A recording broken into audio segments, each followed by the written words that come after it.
from the Newswires. Powered by Kangaroo Fern Media Lab. Hi, this is Miko Santos. The case of former political advisor accused of raping a colleague inside Australia's Parliament House has been dropped. Whilst the pursuit of justice is essential for both my office and for the community in general, the safety of a complainant in a sexual assault matter must be paramount. Principal considerations in whether or not to continue a prosecution are outlined in Section 2 of the ACT Prosecutions Policy.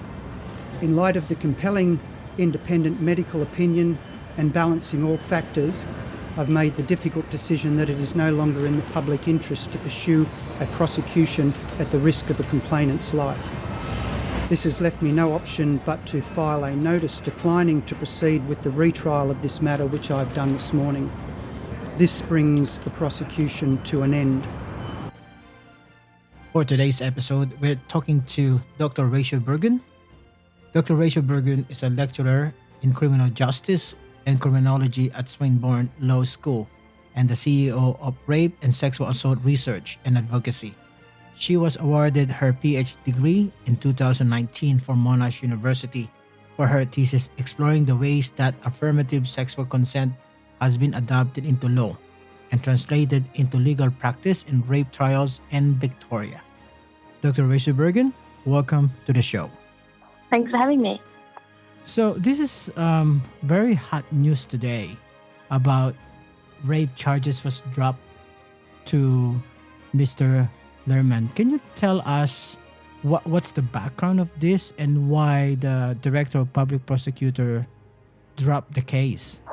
So Bruce Lehrmann was charged with one count of sexual intercourse without consent, which is akin to the charge of rape or sexual assault, for relating to an alleged incident at Parliament House in 2019. The complainant in the case is Brittany Higgins, so she's the woman who alleges that this occurred. We saw a trial for this charge earlier this year, sort of in October, but unfortunately that trial ended in a mistrial because of juror misconduct. A new trial was ordered to take place in February of next year. However, today we learnt that from the prosecutor, Shane Drumgold, that charge will not proceed and we won't see it go to retrial because there is an unacceptable risk to Ms. Higgins' life. So this decision is based on, or I guess draws on the prosecution's ability to use their discretion to determine whether or not to proceed with the charge. And in making that decision, a prosecutor must consider two key things. The first is there a reasonable prospect of conviction based on the evidence? And Shane Drumgold today confirmed that yes, there is, in his view, a reasonable prospect of conviction. However, the second thing that must, or the second test that must be met is the public interest test. So is it in the public interest to proceed with this charge? He decided that today, no, it is not in the public interest. And this is largely because he's saying that there is a risk to the life of Brittany Higgins based on the media circus that we saw around the trial, based on the grueling nature of cross-examination.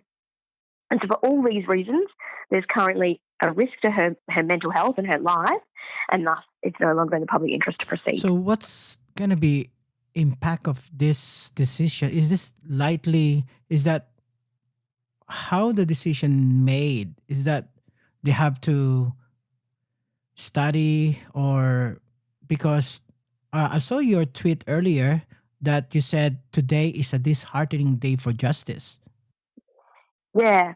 So, I mean, for the individual case, what this means is that we'll never see this charge tested, and the justice system sort of won't resolve this case. So it leaves the case in a bit of a legal limbo where it's never really concluded. The impact of that on the individuals involved in the case is obviously significant. It, of course, was determined that, in fact, it would be worse to proceed, and it would be, as I said before, a risk to the complainant, Brittany Higgins' life to proceed. So it's a really reasonable choice, and it sounds like it's the right decision, but it does have an impact on the community, and it's a disheartening day. It does shine a light on the criminal justice system. It shows us all that the criminal justice system isn't working the way it should work, and in that it's not resolving cases. It also shows us that there was just something wrong with the way we consumed the information about this case, the way the media reported on this case, and the treatment of Ms. Higgins by the media, by the public, and by the court. Yeah, so I know you are also rape and sexual assault research and advocacy as well. So what's going to be happening next because how the survivor can tell their story if that's going to be happening like this? I think survivors are, keen to advocate for new ways of dealing with and responding to sexual violence. It's not new to this to survivors and to the community that the criminal justice system fails them. But I think, we have this moment in time where people are frustrated and fed up and are keen to fight for something different. So, I think that will be that narrative, that counter-narrative that's calling for reform will continue and be strengthened by this. I just hope that it, instead of bringing a community apart, it can rally us together to fix the problems with the system and to fix the problems in our sort of social environments that allow, a young woman to be completely slandered in the media, in the court, on social media, uncritically, and, in such a way that it led to a risk to her life. Thank you for that. So my last question is that what's going to be moving forward because of this decision? Do we need to reform a new law for this to protect? Because what it's mean, like, due to unacceptable risks to the life of the complainant. Mm. Yeah. So, the prosecutorial power that allowed this decision to be made is important and should be kept. And that decision would have been made, in consultation with Ms. Higgins.